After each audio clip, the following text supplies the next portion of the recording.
right, Yeshuans. You ready to get your agape on? Let's roll. All right, and we're back. So, in this series of videos, what I'm wanting to address and what we're wanting to see in the Bible is what is marriage and how it's looked at and referred to. What is the model that's being talked about throughout the Bible, from Genesis all the way through the end of the apostolic writings with Revelation? We see that the marriage relationship, husband and wife, bride and groom, that whole model is used to represent and describe God's relation to his people. And so if we don't understand that culturally and what it meant to them when God said, I'm your groom, or I'm your husband and you're my bride. Sorry about that. Had to step out. So what we're doing here, we got to see what and know what is being said and what they were seeing and thinking when wife-husband wedding model was used in the Bible, what it meant to them in their time, in their understanding. So to illustrate this and to get started, we're going to use a great, wonderful, figmentary imagination girl named Anna, and a great figmentary imagination of a girl or boy named Johnny. Okay, Johnny and Anna are two very good Jewish boys and girls. And no, they aren't. Already messed up there. Okay, Anna and Johnny are not Jewish boys and girls. Anna and Johnny are Hebrews. They are Israelites. Okay, they are not Jews. This is long before Jews happened. They were Israelites. Big difference, and we'll see that as we're moving on. So I'm admitting to you right now, I messed that up. It's not Jews. They were Israelites, or what I might even refer to them as Hebrews. More accurately, though, they were Israelites. So anyhow, we're going on. Here's Hebrew girl and boy. And Johnny's at the market, and he looks over, and he sees this really hot chick hanging out with her friends, walking down the aisle there, and she is hot, man. She's there. She's got the flowing hair. It's not covered, and man, she looks just about the right age, 12 or so. And hey, 12 or so. 12, 13, in that area. That was prime marrying age. That's when, hey, we need to get fruitful and we need to multiply. We're wasting childbearing age. A girl who was 15, 16, man, she was long in the tooth, man. We need to get this going. And so as soon as a girl would reach the age of maturity, start menstruating, hey, that's marrying age. That's when things were started being looked for. We got to get this family grown. Okay? Like I said, it's not our place to judge right or wrong in this. Okay? Whether we agree or like it, whether we don't agree, it doesn't matter. It's what it was to them then that we have to see. And because that is what it was to them then, that is what is being written to and about when we see it in the Bible. Okay? That is what the people who were being written to would see that as. Do we like it? Irrelevant. Irrelevant. It's what it was to them then. And God is dealing with them then, just like he deals with us now. Okay? So please keep that in mind, because there's going to be quite a few of those things come along. So Johnny was interested. Johnny needs to get going. He's about 14, 15. I mean, he's burning years now, right? I mean, he could be starting his family, getting things going, and we could be going. Let's see if she's available. He'd go talk to one of the girls around her, and that girl would go to Anna. Anna, hey, Anna, there's Johnny, Anna. Hey, he wants to know if you want to talk to him and take him, see who he is or whatever. Okay, yeah, sure. The girls would, if she agreed, they'd separate. Johnny would approach just close enough for him to get her father's name and maybe her name. But her name was secondary. Her father's name's what's important. Her father was the one who was going to determine who she was going to marry. And that was where he had to start. He had to start at the dad, not the girl. Yeah, he saw her, he had an interest that could happen, but it could have just as easily happened that Johnny's father saw a girl and said, "Dad, make a good wife for my boy." Okay,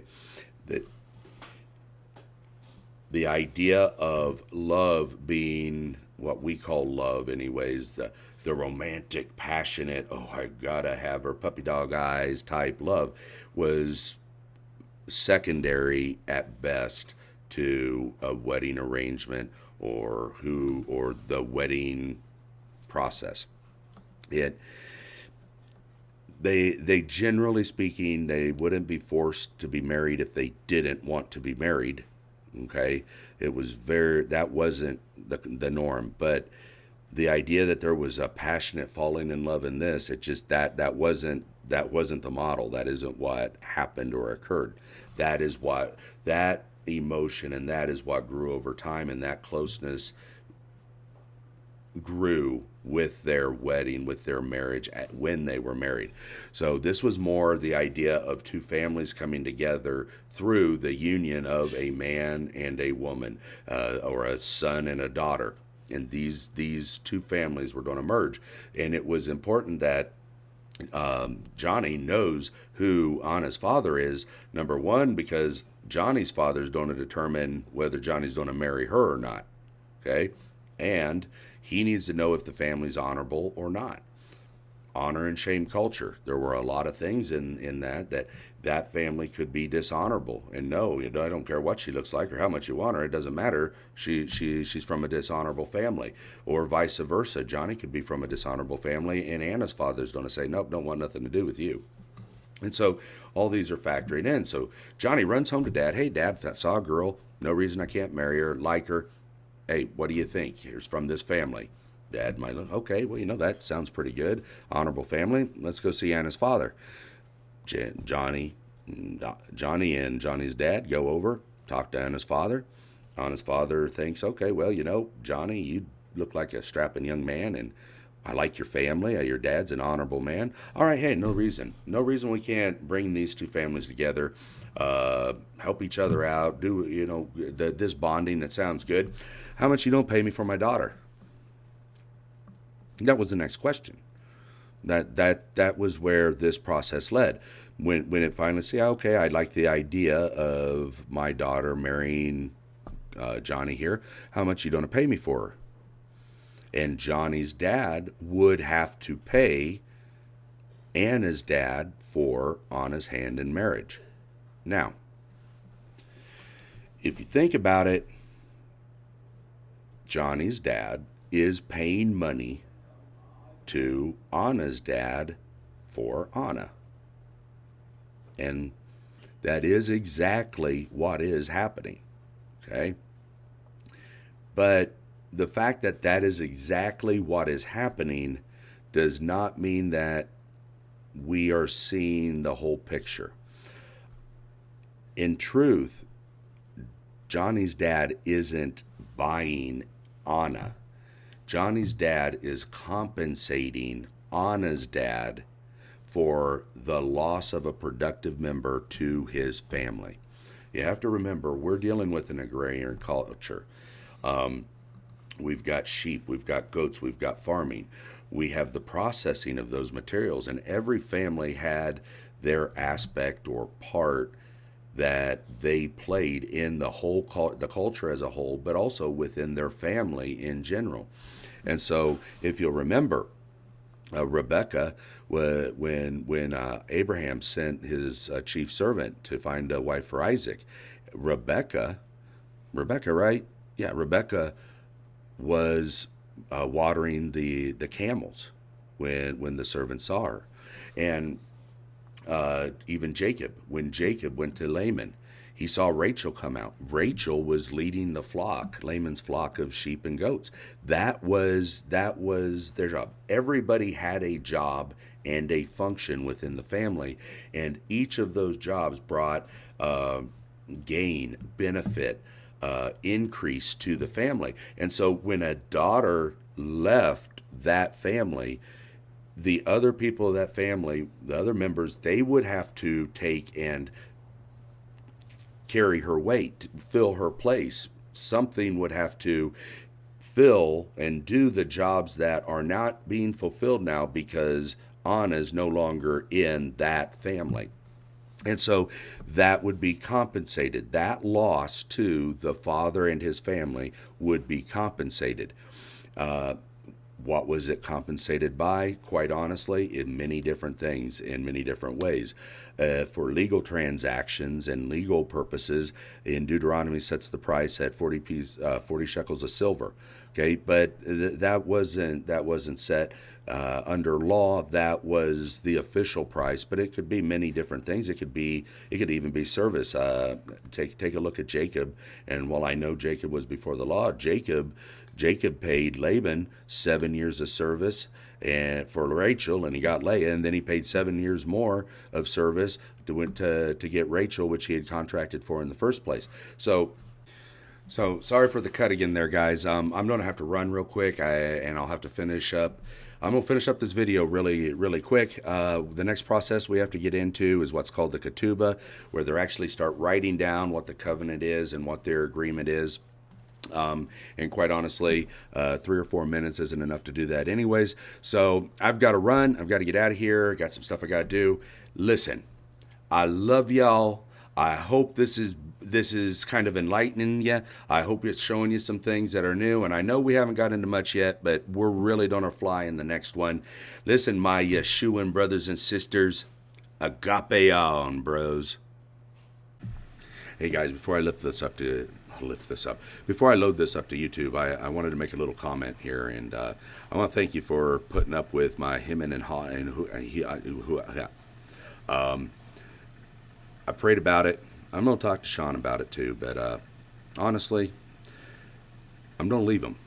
I'm not going to change him, and I'm going to lift it up, even though there's a lot of hemming and hooing and hollering and what was it, and tradition was it. This is a medium that I'm not used to, talking in this way, dealing with this. And I'm not perfect. And I'm certainly not a perfect YouTuber.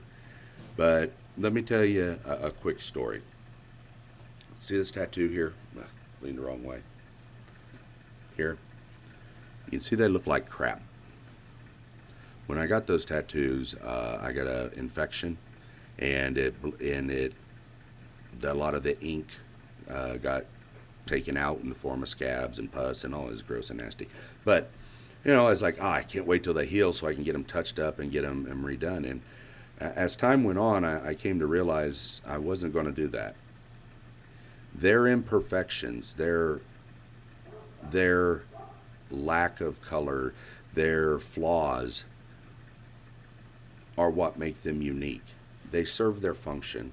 They remind me of why I got them. They serve their purpose, and they're not perfect, and neither am I.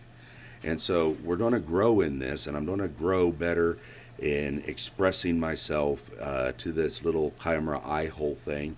Nowhere, this is just foreign to me.